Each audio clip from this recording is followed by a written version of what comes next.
세상에 떠도는 기묘한 괴담들. 첫 번째 이야기. 서울의 80년대 고등학교에서 실제로 겪었던 실화괴담. 때는 80년대의 어느 날. 내가 고등학교 1학년에 재학 중이던 해일이다. 내가 다니던 학교는 서울 변두리에 산자락에 위치한 고등학교였다. 등교 시에는 약 15분에서 20분간 지루한 오르막길을 올라야 했고, 학교 건물 뒤편에는 그리 높지 않은 산이 하나 떡하니 버티고 있었다.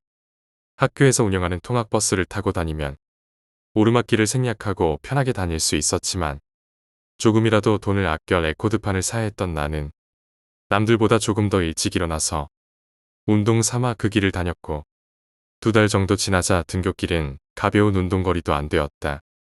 그러다가 나와 같은 동네에 사는 B라는 친구와 점점 친해졌고, 처음으로 함께 집에 가던 날, 그 친구 덕분에 새로운 통학로를 알게 되었다. 학교 건물 뒤편으로 나 있는 산길을 타고 내려가는 길이었는데, 5분 정도만 가면 바로 버스 정류장이 나와서 훨씬 빠른 길이었다. 더구나 그곳은 학생부 선생님들이나 선도부들이 지키고 있지 않아서 복장 불량과 두발 불량 등의 단속을 피해갈 수 있다는 결정적 이점도 있었다. 그러나 단속을 피할 수 있고 빠르다는 이점이 있던 만큼 그 길은 결코 쉬운 길이 아니었다. 학교 건물 뒤쪽의 운동장에서 산으로 이어지는 길은 절벽과 맞닿아 있었고, 절벽 쪽으로 철조망이 쳐 있었지만 거의 있으나 마나한 허름하고 녹슨 철조망이었다. 게다가 철조망을 쳐놓기 전에는 여러 실족하여 떨어져 죽기도 했던 길이라는 얘기를 들었다. 물론 나는 당시 그런 얘기를 학생들이 그곳으로 통학하지 않도록 선생님들이 꾸며낸 얘기로 믿었다. 내가 직접 여러 차례 다녀본 결과 제정신으로 똑바로 걷기만 한다면 안전해 보였기 때문이다. 절벽 외에도 그 산길이 쉽지 않았던 또 한 가지 이유는 왠지 모를 음산한 기운이 있어서였다. 학교 뒷산에는 동네 아저씨들이 만들어 놓은 투견장이 있었는데, 낮에 할 일 없는 아저씨들이 돈을 걸고 개싸움을 붙이던 그 투견장과 절벽 산길은 불과 20m에서 30m 거리였다. 가끔 일찍 끝나는 날엔 사납게 울부짖는 개 소리와 아저씨들의 고함 소리를 들을 수 있었고, 어둑어둑해지는 저녁 시간에는 나뭇잎을 스쳐가는 바람소리만 들릴 뿐 적막한 길이었는데, 어느 날 투견장을 직접 보고 온 뒤로는 그 바람소리에 피비린내가 섞인 것 같기도 하고 개 울음소리가 환청처럼 들리기도 했다. 다행인 것은 친구 B와 늘 함께 다녔기 때문에 별로 무섭지 않았다는 것이다. 내 친구 B는 입학할 때부터 그 길로 다녔고, 나는 1학년 1학기 중간고사가 있던 5월부터 그 친구와 함께 다녔다. 산길로 다니는 것이 아주 익숙해졌을 무렵 여름방학을 맞았다. 2학기가 시작되고 한 달 후 약간의 변화가 생겼다. 드디어 1학년들도 야간 자율 학습을 시작한 것이다. 원래 2학년이 되어야 실시하던 야간 자율 학습과 스터디 그룹을 그 해부터는 1학년 2학기부터 적용하는 것으로 방침을 바꾸었다. 다행인 것은 자율학습이 말 그대로 자율학습이었다는 점이었다. 원치 않는 학생들은 정규 수업이 끝나면 곧바로 집에 갈 수 있었다. 그러나 나는 당시 음악 듣는 것을 제외하고는 공부에 열중하였던 모범생이었으므로 스터디 그룹과 야간 자율 학습을 모두 신청했고, 친구 B는 어느 것도 신청하지 않았다. 따라서 1학기 내내 이어져 오던 우리들의 절벽 산길 동반 하교가 끝나는 순간이었다. 5시에 정규 수업이 끝나면 6시 반부터 8시까지 스터디 그룹, 그리고 밤 11시 반까지의 야간 자율 학습이었다. 그 시간까지 남아서 자율학습을 하는 아이들은 대부분 학교 통학버스를 이용하거나 집이 바로 근처인 아이들이었는데, 나는 믿는 구석이 있었으므로 막차 시간인 11시 45분까지는 시간이 매우 넉넉했다. 드디어 야간 자율학습 첫날이 끝나고 나는 여유있게 운동장을 뒤로 돌아 산길로 향했다.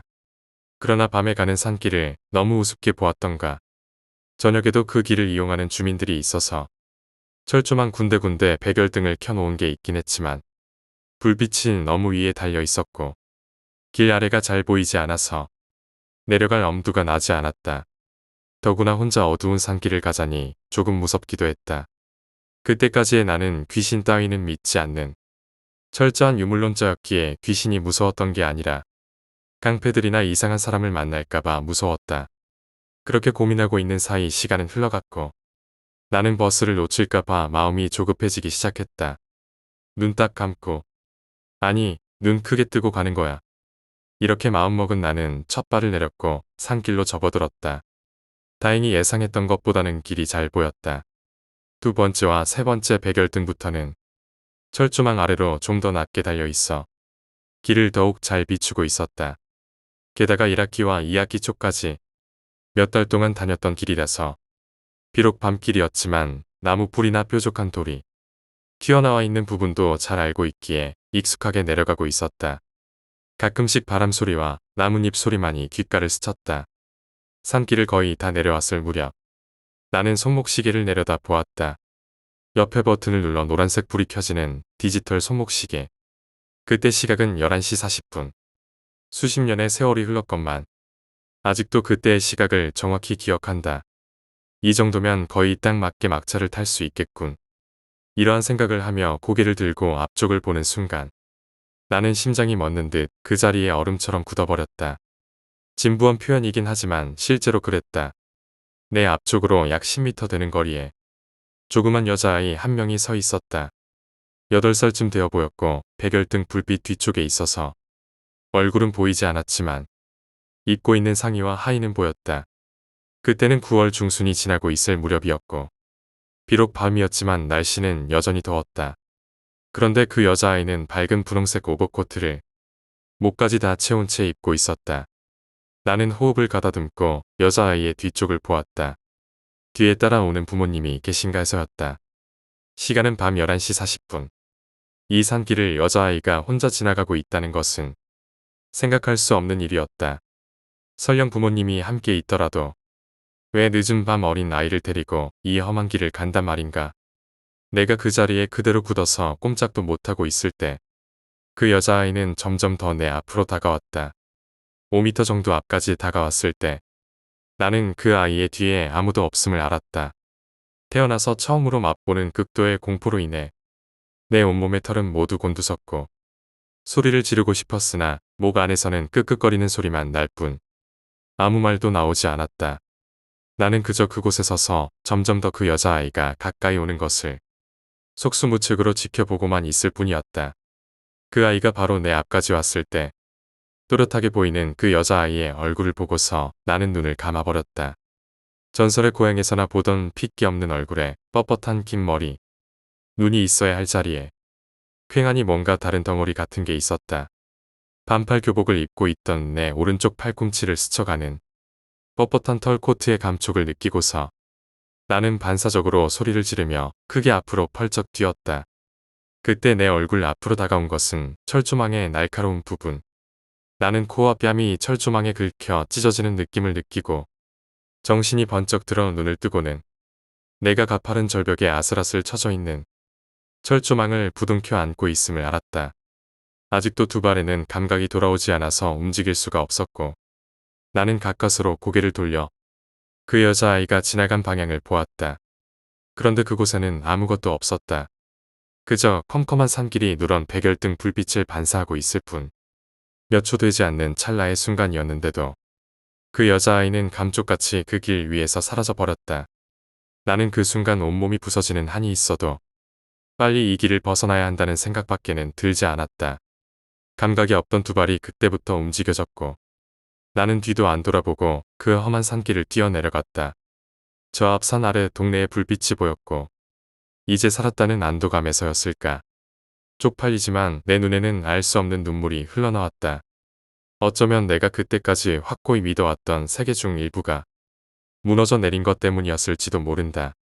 거의 실성한 듯한 상태에서 버스를 탔고 집으로 가는 내내 쿵쿵거리는 가슴이 진정되지 않았다. 그날 밤은 한숨도 잠을 못 잤고 새벽까지 방에 불을 켜놓고 음악을 크게 틀어놓은 채로 밤을 지새다. 다음날 아침 학교에서 비와 마주쳤다.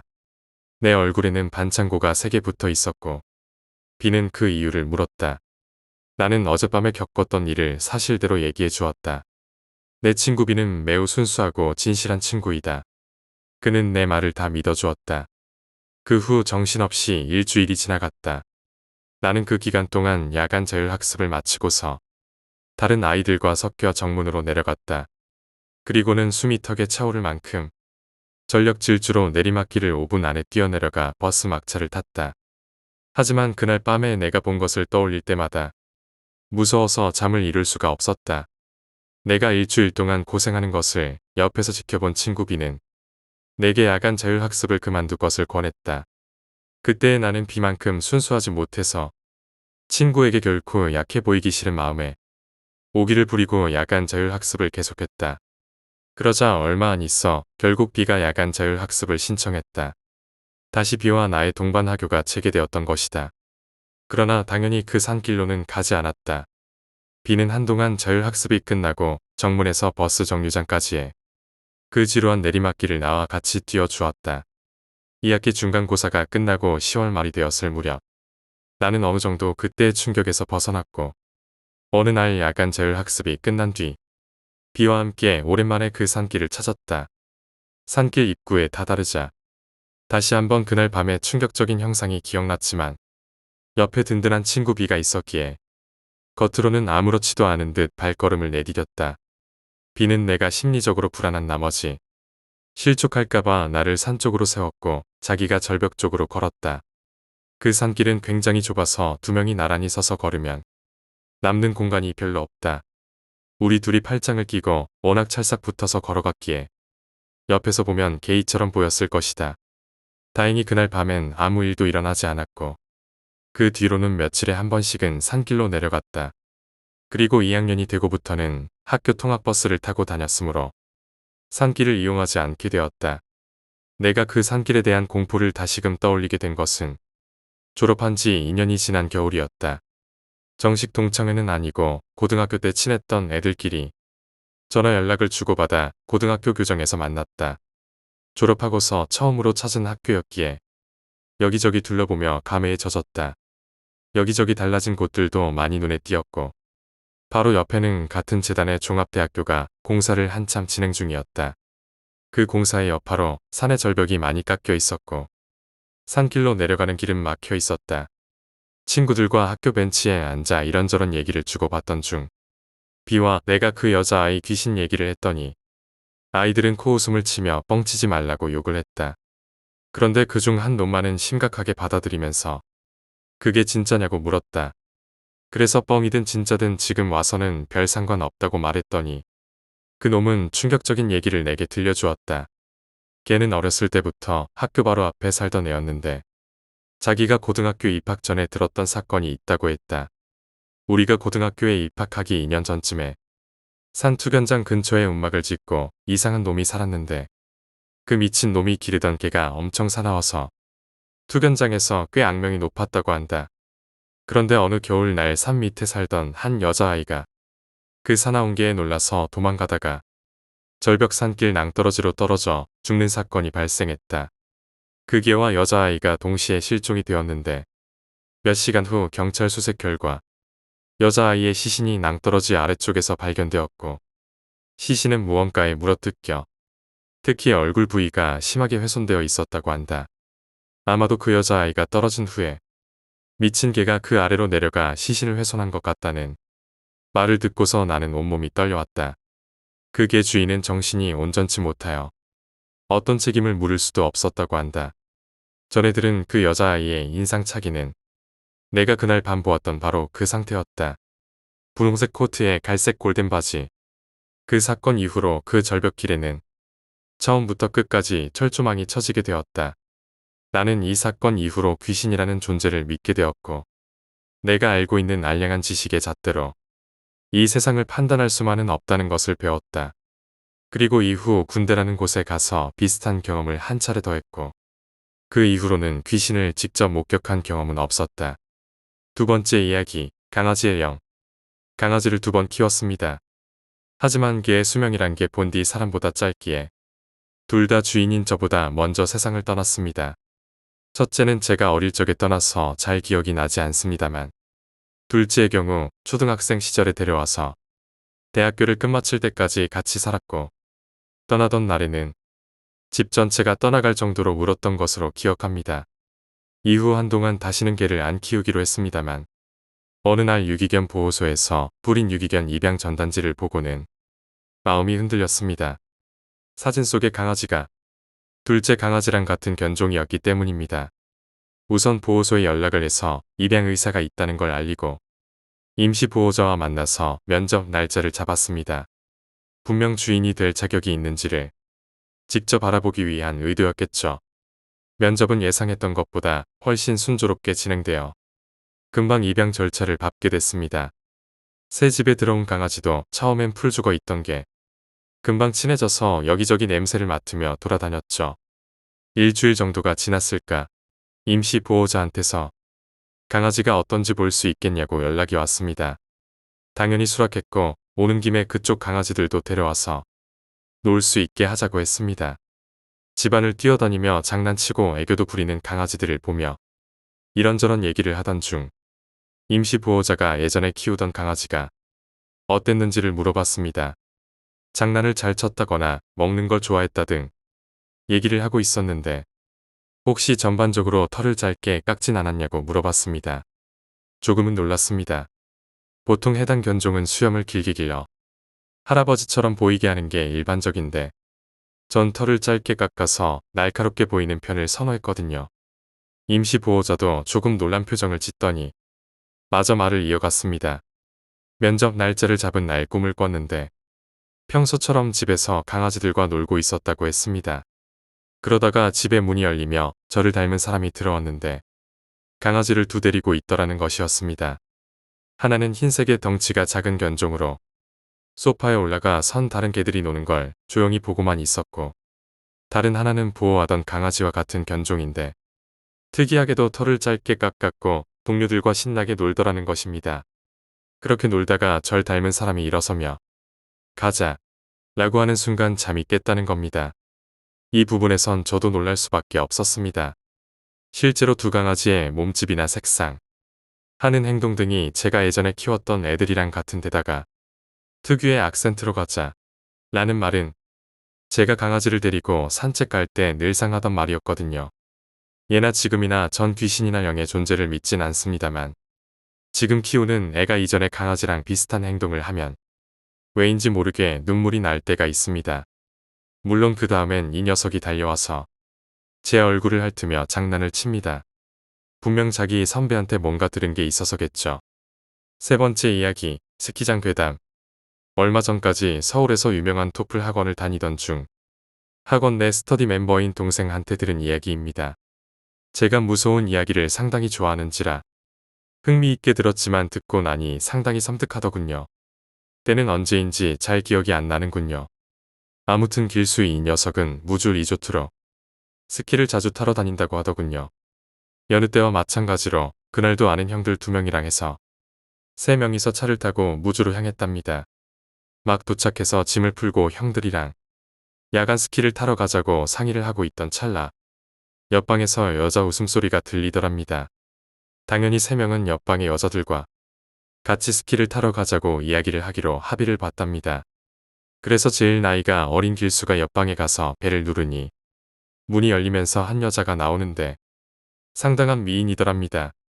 근데 한 가지 특이한 건 키가 무진장 컸다는 걸까요? 길수의 키는 177 정도인데 자기가 올려볼 정도로 커서 특이하다고 여겼답니다. 암튼 이야기가 잘 돼서 그 방의 여자들 4명과 함께 모두 해서 7명이 야간 스키를 타러 가기 위해 차에 올랐다죠. 남자 3명 중 1명은 운전을 했고 형과 길수는 종착지까지 여자애들과 이야기를 하면서 갔다는데 여자들은 무용가라고 했답니다. 여자애들이 이상하게도 야간에는 사람들이 거의 인 적이 없다는 무주 제일 끝에 슬로프로 가자고 재촉을 하더랍니다. 너무나도 재촉을 했기에 차를 이끌고 슬로프에 도착을 했대요. 도착하자마자 여학생들은 너무 좋아 소리를 지르며 뛰쳐나갔고 길수랑 뒷자리에 타 있던 형도 내렸답니다. 길수는 여자들이 너무 지나치게 좋아하네 라고 생각하며 내리려는 찰나 운전을 했던 형이 길수야 내리지 마 라고 이야기를 하는데 말이 상당히 경직되어 있었고 뭔가에 심하게 아주 심하게 놀란 것 같더라는군요. 마치 뭔가에 홀린 듯이 말이죠. 평소에 안 그런던 형이 연겁 후 내리지 마. 내리면 우린 모두 죽어. 라면서 이야기를 하는데 길수는 뭔가 오싹함을 느꼈답니다. 그러면서 이어지는 형의 말은 길수야 몰래 가서 쟤 좀 데리고 와. 여자애들 몰래 데리고 와야 해. 길수는 어안이 벙벙하고 상황 파악이 제대로 안 됐지만 왠지 모를 불안감에 떨면서 형을 데리고 왔답니다. 형과 길수가 차에 당도하는 순간 문조차 닫히지 않은 차는 형이 미친 듯한 출발에 그대로 질주를 계속했답니다. 뒤를 돌아보니 차가 떠나는 것을 본 여자들이 차를 막 따라오기 시작했고 잡히는가 싶더니 점점 멀어져서 안 보일 정도가 되었답니다. 길수는 영문을 몰라 형에게 형 어떻게 된 거예요? 라고 물었고 그의 날아오는 말은 지금 나한테 아무 말도 걸지 마. 나 지금 제정신이 아니거든. 지금 말 걸면 우리 다 죽을 수도 있어. 라고 얘기를 하는 형의 손은 정말 심하게 떨리고 있었습니다. 그렇게 도착한 숙소. 한참이 지난 뒤에야 거친 숨을 내쉬며 하는 형의 말은 나머지 일행의 뒷골을 서늘하게 할 만큼의 그런 이야기였습니다. 형의 말인즉슨 슬로프에 도착해서 내린 그 여자애들이 너무 좋아하며 뛰어다니는데 그 수북히 쌓인 눈에 발자국이 생기지가 않더랍니다. 그런데 더 희한한 건 발레를 한 것처럼 발을 세우고 뛰어다니더라는 거죠. 찰나 길수의 머릿속에 떠오른 지나칠 정도로 큰 여자들. 여자들은 숙소에서도 발을 세운 채로 있었다는 거죠.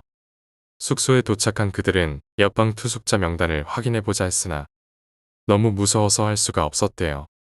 그리고 그 뒤에 알게 된 사실은 그 슬로프에서 여자애들 3명이 얼어 죽었다는 이야기를 들었다네요. 혹시나 차를 태우지 않고 가서 얼어 죽은 게 아니냐고 생각할 수도 있는데 밤에 무주는 대낮보다도 밝으며 건물도 있고 해서 걸어 내려올 수 있을 정도라고 하더군요. 네 번째 이야기, 삼신할매. 참고로 실제 저희 가족들이 겪었던 일이므로 추호의 거짓이 없음을 밝혀드립니다. 때는 여름이었습니다. 저희 가족끼리 강원도 놀러 갔다가 누나한테 들은 얘기인데요. 한여름이었는데도 이 얘기 듣고 얼마나 소름이 돋는지 등골이 오싹해지더군요. 여름 휴가를 8월 초에 갔으니까 그 이전 2달 전 이야기입니다. 저희 누나는 기가 드세서 꿈을 꾸면 검은 옷을 입고 있었다는 저승사자나 귀신을 접하면서도 저녁이 눌림 없이 눈 똑바로 뜨고 몽둥이를 찾아서 오히려 때리려고 하는 사람입니다. 또한 결혼 7년 차의 착한 매형과 항상 활기차고 귀여운 6살짜리 아들을 두고 있지요. 그런 사람이 어느 날 꿈을 꾸었습니다. 꿈속에서 자기 자신이 아주 깜깜한 곳에 서 있더랍니다. 그리고 어둠이 눈에 익숙해져 가더랍니다. 익숙해져 갈 즈음 귀여운 아들 내미 은찬이가 어디론가 가더랍니다. 그래서 쫓아가야겠다는 판단이 들어 뒤를 쫓아갔는데 이상하게 거리가 점점 더 멀어지더랍니다. 그래도 아들을 잡아야겠다는 생각에 정신없이 오랜 시간 달려갔다고 하네요. 그러다가 잠깐 숨을 돌리고 앞을 보니 앞에 은찬이가 강 한가운데서 허우적대면서 살려달라고 손을 흔들더랍니다. 그래서 저희 누나는 급한 마음에 물속으로 들어가려고 했는데 이상하게 물이 너무 깊어 보였고 수영의 숫자도 모르는지라 들어가지 못하고 우리 아이 좀 살려달라고 대성통곡을 했다고 합니다. 그리고 잠에서 깼다고 하네요. 그 꿈을 꾸고 난 후 저녁부터 저희 조카 은찬이는 40도 이상의 고열로 병원 응급실을 찾게 되었습니다. 급하게 응급실에서 열을 식혀주고 여러 가지 진단을 하게 되었고요. 그 후 병원에서 말하길 특별한 병명은 안 나오고 애들은 가끔씩 감기 증상으로 고열도 오르고 하니 다음 날이 되면 괜찮을 거라면 걱정 말라고 했다더군요. 그런데 이상하게도 다음 날이 되어도 또 그 다음 날이 찾아와도 도대체 열이 내리지 않아 결국 입원을 하게 되었습니다. 입원 후 3일이 지나도 열이 내리지 않아 저희 식구들은 고민만 하고 있었죠. 저도 그때 당시 제가 가장 사랑하는 조카였고 저를 잘 따르는 조카였어서 걱정이 이만저만 아니었습니다. 매일 회사 끝나면 병원에 찾아가서 상태를 보고 했으니까요. 또한 기억에 남았던 것 중에 제가 찾아가니까 하루 종일 누워서 일어나지 못하던 조카가 제가 가면 항상 시익하고 웃었던 기억이 납니다. 그럼 저는 여느 때와 마찬가지로 조카에게 간지럼을 피웠더라고요. 후에 알게 된 건데 저희 어머니가 말씀하시길 제가 올 때 되면 힘 좀 찾았다가 가고 나면 바로 쓰러져서 잠만 잤다고 합니다. 다시 본론으로 들어와서 병원 생활 일주일째 되던 날 저녁 저희 누나는 아기 침대 옆 간이 침대에 누워 잠을 청하게 되었고 이때 또 다른 꿈을 꾸었습니다. 훌륭해 보이는 기와집 앞에 자신이 서 있더랍니다. 그래서 그 집에 들어가 봤다더군요. 들어가니 커다란 미닫이 창호집 문이 열려 있었다고 합니다. 호기심에 들어가 보니 저희 명절 때 제사상이 좌우로 길게 늘어져 깔려 있었고요. 그 상 위에는 이제껏 보지 못한 상당히 맛있어 보이는 음식들이 있었다고 합니다. 그래서 먹어보고 싶은 생각에 음식으로 손이 가려던 찰나 상 안쪽을 보니 하얀 한복을 입은 할아버지와 할머니들이 한 명씩 앉아 있었는데 상 위에 음식을 먹지도 않고 가부좌를 틀고 정면을 주시한 채 마주보고 앉아 있더라는 겁니다. 그래서 하도 이상해서 좌우측 상을 따라서 안쪽으로 시선을 두니 끄트머리 한가운데 어떤 할머니가 앉아서 자기를 계속 노려보고 있었다는 겁니다. 눈이 상당히 큰 편이었으며 상당히 매서운 눈초리에 무언가 상당히 노여움에 차 있는 눈빛이었다고 합니다. 그 눈빛을 보고 저희 누나는 그 노려보는 할머니 앞으로 가봐야겠다는 생각이 들었고 천천히 좌우측 제사상들 사이를 지나쳐 그 할머니 앞으로 다가갔다고 합니다. 그 할머니 눈만 뚫어져라 보면서요. 저 같으면 도망가는데 하여튼 저희 누나는 기가 센 거는 알아줘야 됩니다. 그렇게 앞으로 가다 보니 어느덧 가운데 제사상 뒤에 앉아있는 할머니 앞에 도착을 했고 왠지 모르게 그 할머니한테 기가 눌리면 안 되겠다는 생각이 강하게 들어서 꼭 이겨야겠다는 생각을 했다는 겁니다. 그래서 그 할머니랑 눈싸움을 하게 되었다네요. 절대 지지 않는다는 일념하에 죽어라 같이 마주보고 눈을 부라렸다고 합니다. 그러던 중 잠이 깨었다고 하네요. 그런데 신기하게도 다음 날 아침 저희 조카는 열이 떨어져서 병원에서 퇴원을 하게 되었습니다. 그 이후로 심하게 다시 열이 오르거나 하지는 않았고 저랑 열심히 몸싸움을 하며 잘 놀고 있습니다. 저희 누나는 꿈자리가 희한해서 아는 친구가 무당이라 가서 물어보았다고 합니다. 그 무당 친구가 하는 말이 첫 번째 꿈에서 은찬이가 강물 속에 빠졌을 때 구하러 갔어야 했다고 합니다. 그나마 앞에서 대성통곡이라도 했으니 아기가 죽지 않고 심하게 아팠던 거라고 하더군요. 두 번째 꿈에서 가운데 안쪽에서 노래보던 할머니는 삼신할매였고 문 앞에 들어서서 제사상의 음식을 맛깔스럽다고 하나라도 짚어 먹었으면 그게 은찬이 제사상 음식이 되는 거였다고 합니다. 그리고 삼신할매가 아기를 데려가려 했는데 눈싸움으로 이긴 것 때문에 아기가 빨리 완쾌되어서 나을 수 있었던 거라고 하더군요. 그 말이 누나에게 상당히 섬뜩한 기분이 들었고 여차저차해서 집으로 돌아왔다는데요. 그 말을 전 1년이 지나서 누나한테 듣게 되었는데 왜 나한테 지금 얘기하냐고 하니까 당시 너무 섬뜩했으며 왠지 모르게 조심해야겠다는 생각이 많이 들어서 그랬다고 하네요. 다섯 번째 이야기, 친구에게 죽을 뻔했다. 제가 초등학교 4학년 때 전학을 와서 쭉 같은 동네에서 자라와서 친구들이 초중고가 다 같았고요. 친한 친구들도 많았습니다. 초중고를 그 같은 동네에서 다니게 되다 보니 그 동네 또래 애들은 다 아는 사이이고 친구이기도 했습니다. 제가 고등학교를 졸업하고 대학교 중간고사를 보고 있을 당시 철수라는 친구에게 전화가 왔습니다. 따로 연락 안 하는 사이지만 폰 번호는 주고받았던 사이기에 폰에는 철수라고 떴고 그 당시 시험 끝나고 고등학교 애들끼리 모임을 많이 하던 때라 전 반갑게 전화를 받았었죠. 철수의 목소리는 가라앉아 있었습니다. 용건만 말할게. 내가 심각하게 생각해봤는데 짚고 넘어가야 할 것 같아서 혹시 내가 내 욕하고 다니냐? 진지하게 말하는 목소리를 듣고 황당하면서 어이가 없었습니다. 물론 전 그런 적이 없었고 철수를 놀릴 만큼 친하지도 잘 알지도 않았기에 사실대로 난 그런 적 없다. 뭔가 잘못 알고 있다고 말해도 그 친구는 자기 친구 2명이 내가 그랬다고 자기한테 말했다고 저에게 말하더군요. 자기를 위선자라고 뒤에서 욕하고 착한 척 있는 척 다 한다고 소문내고 다닌다고 솔직하게 대답해달라고 하더군요. 사실대로 전 아니라고 뭔가 오해가 있다거나 내 친구 2명이 잘못 알고 있는 거라고 말했죠. 그래도 안 믿는 눈치더군요. 전 그 친구 2명 이름을 말해달라고 해도 싫다고 하고 만나게 해달라고 해도 싫다고 그러고 결국 결론을 못 내고 자기가 잘못 안 된 것 같다고 하며 미안하다 하면서 통화는 끊어졌습니다. 다음 날 전 학교에서 마지막 중간고사를 치르고 같은 동네에 사는 친구와 함께 집으로 돌아오고 있는데 철수한테 문자가 왔습니다. 나 동네 전철역이야. 기다릴 테니까 와라. 그래서 알겠다고 하고 어차피 집 가는 길이었으니까 만나고 가야겠다 생각했죠. 전철역에서 그 친구를 봤을 때 정말 깜짝 놀랐습니다. 그 친구는 잘 웃던 친구였습니다. 근데 지금 보이는 모습은 얼굴이 초췌하고 인상을 가득 쓰며 눈을 못 마주칠 정도로 저에 대한 혐오감이 있는 그런 눈으로 절 보았습니다. 제 친구와 저, 그리고 철수. 이렇게 셋이서 길을 걸으면서 이야기를 했습니다. 물론 어제와 같은 주제로 말이죠. 제 친구는 저에 대해 잘 아는 친구라 그런 짓 할 애가 아니다라고 얘기해 주었고 제 친구와 철수는 친한 사이였기 때문에 그 말을 듣고 저에게 다시 한번 사과를 하고 그제서야 저에게 전처럼 웃더군요. 이제 다 풀렸구나 하고 집에 도착해서 씻고 나왔는데 철수한테 문자가 와 있었더군요. 아무리 생각해도 너인 것 같다. 아까 미안하다고 한 거 취소다. 이런 내용이었고 화가 나서 무시하고 하루가 갔습니다.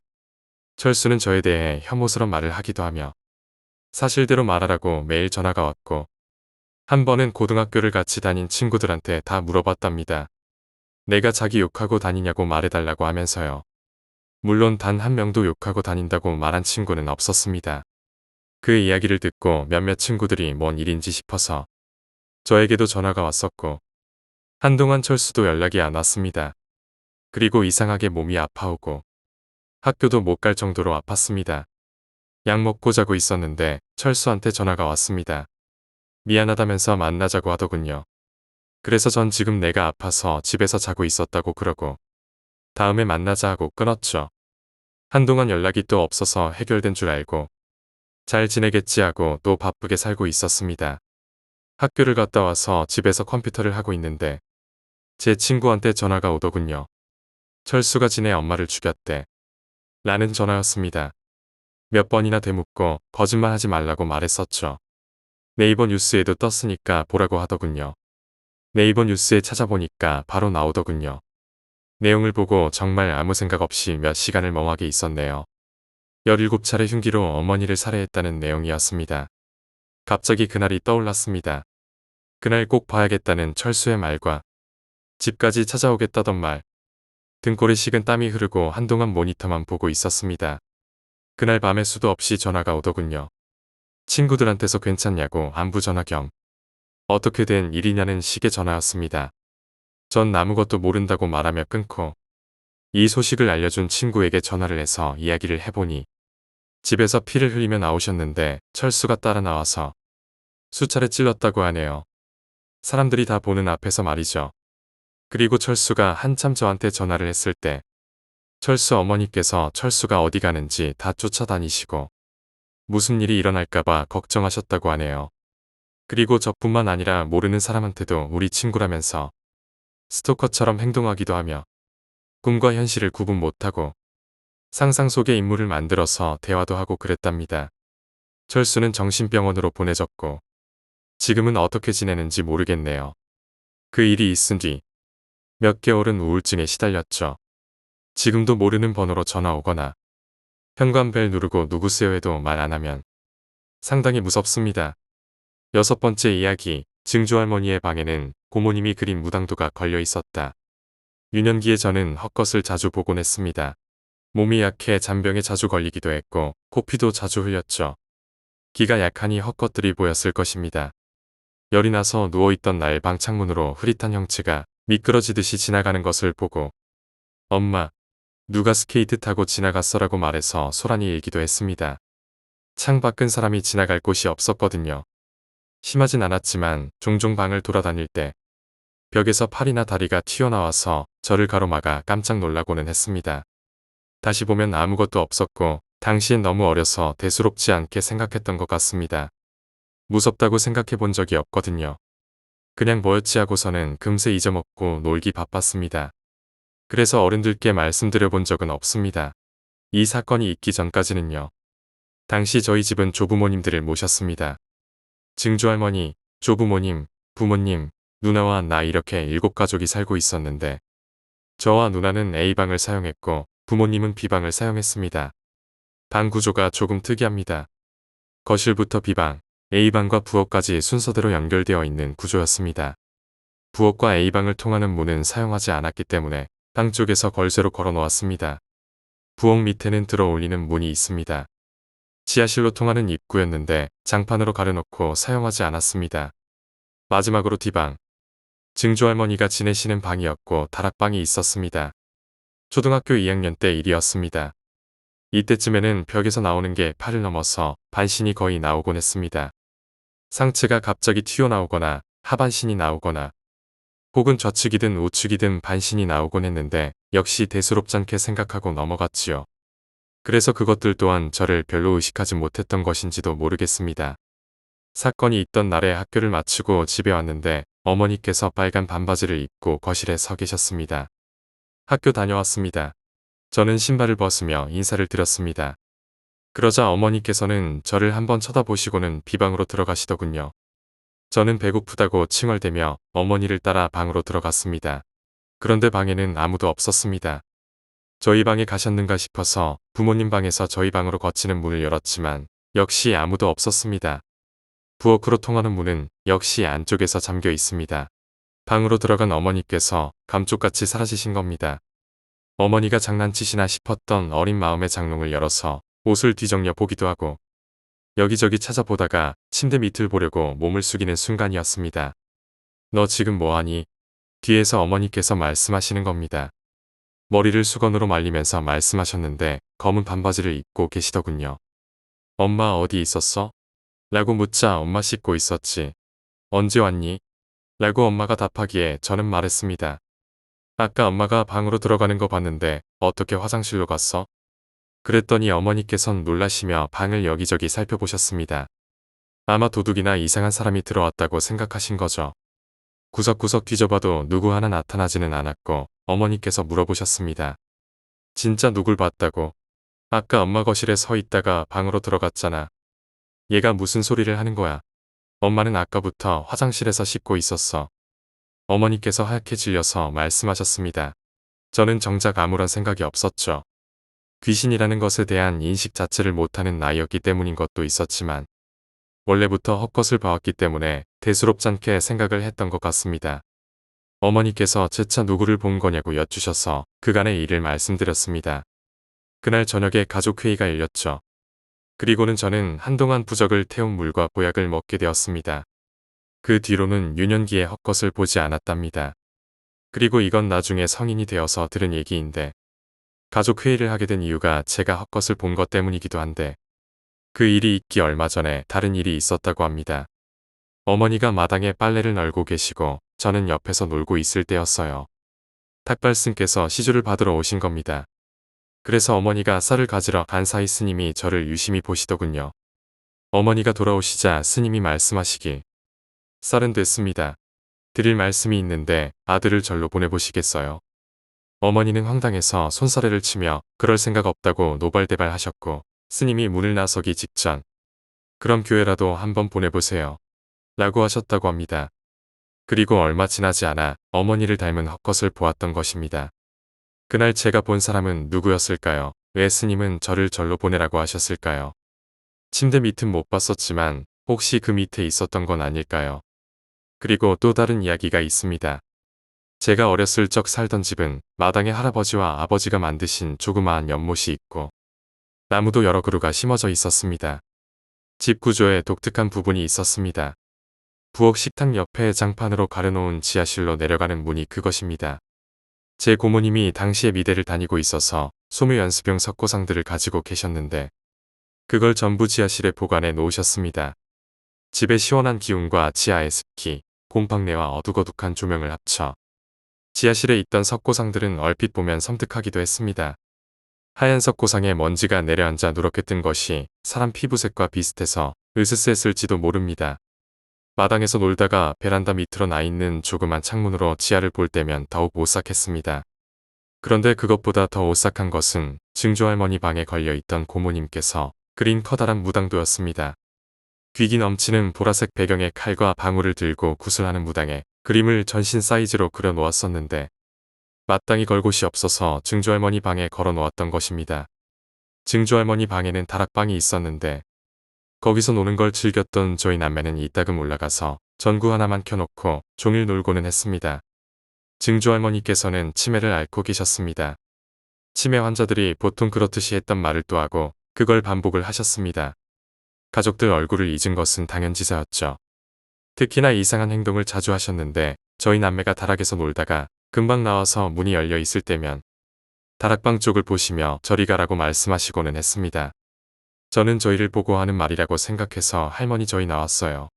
라고 말했지만 할머니는 다락 쪽에만 시선을 놓고 같은 행동을 계속 하셨습니다.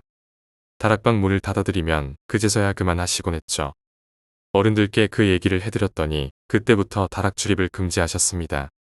증조할머니의 자세한 이야기는 고등학생이 되던 해에 어머니께 듣게 되었습니다. 어머니께서는 증조할머니께 식사를 챙겨드리러 가실 때마다 오싹한 기분을 느꼈다고 합니다. 하지만 귀기 넘치는 무당 그림 때문도 아니고 다락을 보고 하시는 행동 때문도 아니었다고 하셨습니다. 다만 어머니가 들어가실 때면 여보세요. 누구요? 여기 있네 오셨어. 라고 하셨답니다. 치매를 앓는 할머니께서 자신을 알아보지 못했으리라 생각하신 어머니께서는 할머님, 저 이 집 며느리예요. 라고 답하셨고 할머니께서는 호통을 치듯 너 말고 그 왜 뒤에서 멀뚱멀뚱 서 있고 그래. 한 번씩 이러신다는 것이었습니다. 그럴 때마다 어머니는 소름이 돋아나며 무의식적으로 뒤를 돌아보았지만 역시 아무도 없었습니다. 하지만 증조할머니의 시선은 어머니를 넘어서 어머니의 뒤쪽으로 고정이 되어 있었다고 합니다. 그리고 밤중이면 종종 증조할머니께서 놓으셔.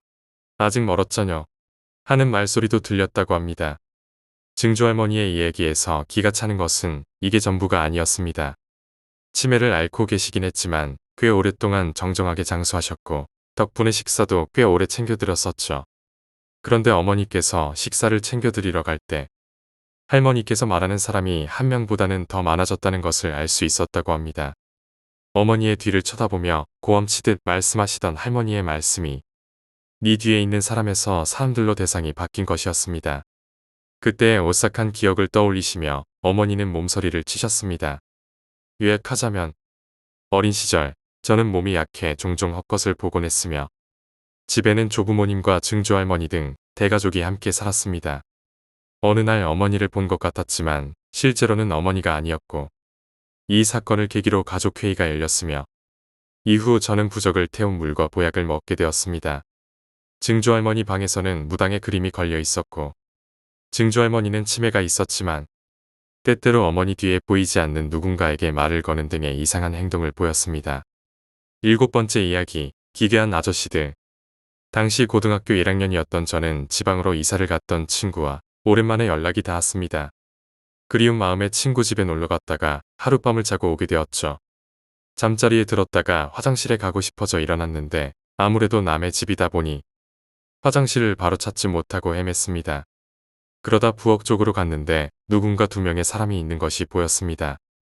저는 친구 부모님이신가 싶어 화장실이 어디인지 여쭤보려고 다가갔습니다. 그런데 가까이서 보니 친구 부모님이 아니라 처음 보는 남자들이었습니다. 놀랐던 저는 아저씨들은 누구냐고 물었습니다. 그러자 그들은 일행을 찾고 있는데 같이 가기로 한 일행이 안 보인다고 대답하는 것이었습니다. 저는 일행을 왜 여기서 찾냐고 물어봤습니다. 그 아저씨들은 마지막으로 헤어진 곳에서부터 여기저기를 찾아다니고 있다는 대답을 하더군요. 제가 말했습니다. 여기는 저의 친구 집이고 아저씨들 일행은 없다고 말했습니다. 아저씨들이 얘기를 듣고서는 집안을 쓱 훑어보더니 고개를 끄덕이고 창문으로 사라졌습니다. 저는 무척 놀랐지만 낮에 오랜만에 만난 친구와 잔뜩 놀았던 터라 피곤해서 볼일을 보고 그대로 들어가 잤습니다. 그런데 다음날 아침밥을 먹던 저는 깜짝 놀랄 수밖에 없었습니다. 뉴스에서 말하기를 이 동네 부근에서 남자 셋이 함께 음독 자살을 모의했다가 2명은 죽고 1명은 종적을 감췄다는 것이었습니다. 그날 제가 친구 집에서 봤던 아저씨들은 함께 죽기로 했던 동료를 찾아왔던 걸까요? 8번째 이야기, 산길 괴담. 나는 평소에 중마고우와 함께 전철을 타고 돌아다니곤 합니다. 그러다 아무것도 없는 시골, 역에서 내려 근처 산에 올라 산책을 하기도 하고 지도에 실리지 않은 신사 같은 곳을 찾으면 참배를 하곤 합니다. 몇 번인가 무서운 일도 겪었고 길을 잃어 헤매다 25km 넘게 걸었던 적도 있지만 그래도 꽤 즐거워서 쉽사리 그만둘 수가 없습니다. 그날은 나라현에 있는 일본의 백대 산촌에 선정된 경관이 아름답기로 유명한 마을에 놀러갈 예정이었습니다. 탐험보다는 제대로 찾아갈 생각으로 구글맵을 보면서 마을을 목표로 등산로를 따라 걸어가기로 했죠. 길을 가던 도중에 저수지 몇 곳을 지나자 길이 두 갈래로 나뉘었습니다. 산기슭에서 만났던 사람들은 그 마을까지 가려면 오솔길을 계속 따라가면 된다고 했습니다. 이상하다 싶어 구글맵을 켰습니다. 구글맵에서도 길은 두 갈래로 나와 있습니다. 500m 정도 앞에서 두 길은 다시 합류하는 것 같았기에 어디든 좋다 싶어서 더 짧아 보이는 왼쪽 길을 택했습니다. 왼쪽 길을 따라 걸어가자 점차 고사리 같은 식물들이 바닥 가득 피어 있는 게 보였습니다. 키 큰 나무들이 우거지고 나뭇잎 사이로 햇빛이 내려오는 매우 아름다운 길이었습니다. 어쩐지 동화 속의 세상 같다는 생각에 신이 났던 우리는 흥얼거리면서 노래를 부르며 걸어갔습니다. 여기저기 고사리가 잔뜩 있었고 길이 계속 이어져 있었기에 망설임 없이 지도 어플을 보지 않고 나아갔습니다. 나아가다 보니 고사리 말고 다른 식물들이 점점 늘어나더니 나무도 높은 게 아니라 사람 키 정도가 되었습니다. 몸통과 가지도 구불구불 구부러진 채 자라고 있었어요. 그렇지만 한 줄기 길이 계속 이어지고 있었기에 나무를 제치고 풀을 피하며 앞으로 나아갔습니다.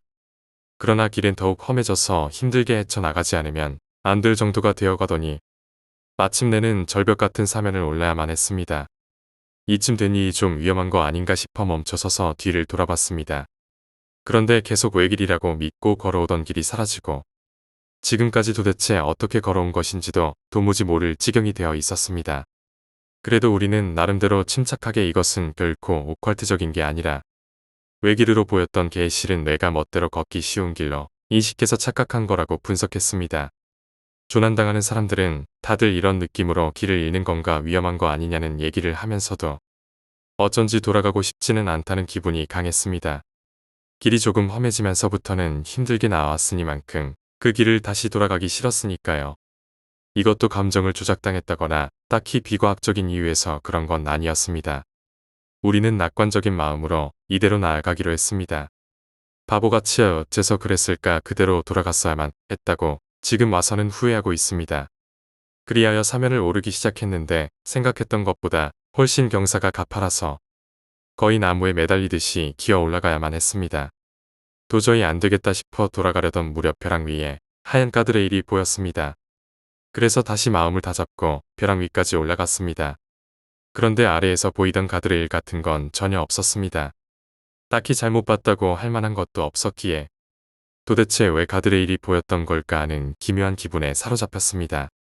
아마 이것도 영적인 무언가라기보다는 앞으로 나아가면 원래 길이 나올 거라는 그런 기대가 만든 환각이라고 생각합니다. 이제는 돌아가야 하나 싶으면서도 가파른 벼랑을 올라온 터라 다시 왔던 길을 돌아가고 싶다는 생각은 들지 않았습니다. 게다가 벼랑 위에는 다시 길처럼 보이는 게 있어서 계속 나아가기로 했습니다. 그리고 처음으로 환각이 아닌 진짜 인공물이 보였습니다. 그런 곳에 사는 사람 따위는 없을 텐데 밭 같은 데서 자주 보이는 도구를 넣어두는 창고 같은 작은 오두막이 있었습니다. 다만 오두막이라고는 해도 벽의 칠도 벗겨지고 천장도 없는 데다가 안에는 나무가 자라있기도 해서 겨우 바닥이 남아있는 정도였습니다.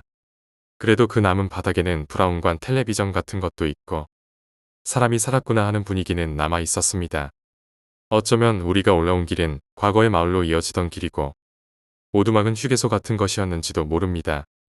그런 벼랑을 일상적으로 다녔다고는 생각하기 어렵지만 산사태 같은 걸로 지형이 바뀌었을 수도 있으니까요. 그 오두막을 보는 순간 나와 친구는 둘 다 동시에 산에 들어와서부터 지금까지 느끼지 못했던 공포와 절망감이 한꺼번에 밀려오는 것을 느꼈습니다. 그때까지 공포 같은 걸 느끼지 못했다는 것도 이상한 이야기일지 모르지만 우리 두 사람은 계속 한없이 낙관적이었습니다. 하지만 그 오두막을 보는 순간에 느꼈던 절망과 공포는 정말 지금까지의 인생에서 가장 끔찍한 것이었습니다. 뭐가 그렇게 무서웠는지 설명은 할 수 없지만 어쨌든 무척이나 두려웠습니다. 아마도 우리가 구해질 수 없을 거라는 부정적인 감정이 차례로 밀려와서 그 자리에서 움직일 수 없을 정도였습니다. 하지만 잠시 후에 친구가 가자고 외치며 오두막과는 반대 방향으로 나아가기 시작했기에 나는 필사적으로 따라가기 시작했습니다. 그러는 와중에도 무서워서 오두막 쪽은 돌아볼 수 없었지만 뒤에서 공포와 절망이 계속 따라오는 것만 같았습니다. 여태껏 외길로 보였던 길은 사라지고 헤치고 갈 수도 없는 길만이 이어지고 있었습니다. 뇌에서 희망적인 기대가 없어져서 길을 보던 환각마저 사라진 탓이었을까요? 정신을 차리니 앞으로 나아갈 수도 없고 양옆이 벼랑인데 그 오두막으로 이어지는 길밖에 없었던 것입니다. 전파가 닿지 않아 스마트폰도 쓸 수 없었기에 정말 큰일이다 싶은 순간에 친구가 벼랑으로 내려가자고 말했습니다. 친구는 곧바로 망설임 없이 나무를 잡고 매달리며 벼랑을 천천히 내려가기 시작했습니다. 결국 나도 따라서 벼랑을 내려왔고 근처에 콘크리트로 포장된 도로를 찾아냈습니다. 어느새 전파도 돌아와 있었기에 무사히 목적지인 마을로 향할 수 있었습니다. 이때는 이대로 별일 없이 끝났습니다. 딱히 오컬트적인 것도 전혀 없었고 20대 후반의 흑투성이가 돼서 돌아왔다고 집에 돌아와서 부모님에게 야단을 맞은 정도였죠. 그런데 반년 정도 지난 지금 다시 가고 싶은 마음에 사로잡혀 나는 어쩔 줄을 모를 지경입니다. 친구에게 이 이야기를 하자 친구 또한 같은 마음이라는 대답이 돌아왔습니다. 가면 위험하다는 것을 뼈저리게 알고 있는데도 이상하게도 어떻게든 가고 싶습니다. 감정만을 놓고 보면 무서워서 가고 싶지 않다는 것이 클 텐데 어째서인지 가야만 한다는 마음을 억누를 수가 없습니다. 둘 다 가기 싫다고 말하면서도 순조롭게 일정을 준비하고 있습니다. 아마도 이번 달 중에 산으로 향하게 될 것 같습니다. 비일상의 스릴을 내 마음속에 어딘가에서 원하고 있고 그 마음이 무서울수록 더욱 강해지는 거겠죠. 오컬트 같은 건 아무것도 아닐 것입니다. 다만 한 가지 아무래도 신경 쓰이는 것이 있습니다. 처음 산에 갔다 돌아오고 반년 정도 지나서 얼마 전에야 갑자기 깨달았던 건데요. 그 당시에는 겁에 질려 몰랐었는데 전기도 없는 깊은 산속 오두막에 놓여있던 텔레비전. 그때 우리가 봤던 텔레비전은 잡음과 함께 지지직거리고 있었습니다.